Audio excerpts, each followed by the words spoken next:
49 అంటే సంతానం, 49 అంటే సంతోషం. నార్త్ ఇండియాలో వరదలు కుదిపేస్తున్నాయి. గంగా, యమునా నదులు ప్రమాదకర స్థాయిని మించి ప్రవహిస్తుండటంతో వరదలు పోటెత్తుతున్నాయి. దీంతో లోతట్టు ప్రాంతాలన్నీ వరదలోనే మగ్గుతున్నాయి.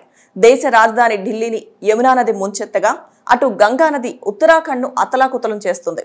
ఉత్తరాఖండ్లో కొండచర్యలు విరిగిపడ్డంతో రాకపోకలు నిలిచిపోయాయి. మరిన్ని భారీ వర్షాలు కురుస్తాయని అధికారులు హెచ్చరికలు జారీ చేశారు.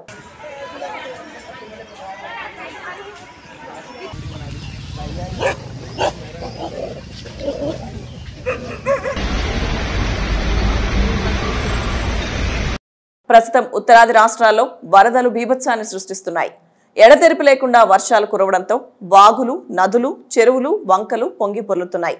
వరదలు తగ్గుముఖం పట్టినప్పటికీ పరిస్థితులు ఇప్పుడే సాధారణ స్థితికి వచ్చేలా కనిపించడం లేదు.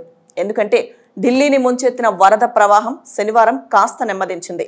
తాజాగా మరోసారి భారీ వర్షం కురవడంతో మరొకసారి ఢిల్లీని వరదలు ముంచెత్తుతున్నాయి.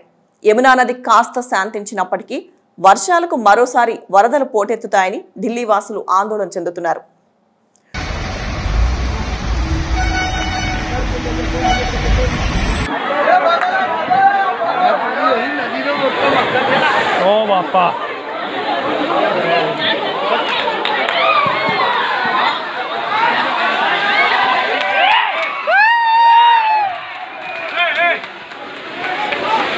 మరోవైపు యమునా బ్యారేజ్లో మొరాయిస్తున్న 5 గేట్లను తెరిచేందుకు ప్రయత్నాలు జరుగుతున్నాయి.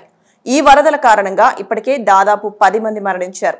నోయిడాలో 2 యువకులు యమునా ప్రవాహంలో కొట్టుకుపోయారు. పైనుంచి భారీగా వరద రావడంతో పాటు భారీ వర్షాలు కూడా పడే అవకాశం ఉండడంతో యమునా నదిలో ప్రవాహం మరింత పెరగొచ్చని అధికారులు అంచనా వేస్తున్నారు. ఈ క్రమంలోనే పాత ఢిల్లీ యమునా వంతెనకు ఆరెంజ్ అలర్ట్ జారీ చేశారు. మరోవైపు ఇప్పటికే ఢిల్లీలో వరద కొనసాగుతుండటంతో ఎర్రకోట, రాజ్ఘాట్ సహా వివిధ ప్రముఖ ప్రదేశాల్లో వరద నీరు అలాగే ఉంది. సోమవారం ఉదయం యమునా నదిలో నీటి మట్టం 205.50 మీటర్లుండగా 9 గంటలకు 205.58 మీటర్లకు పెరిగింది.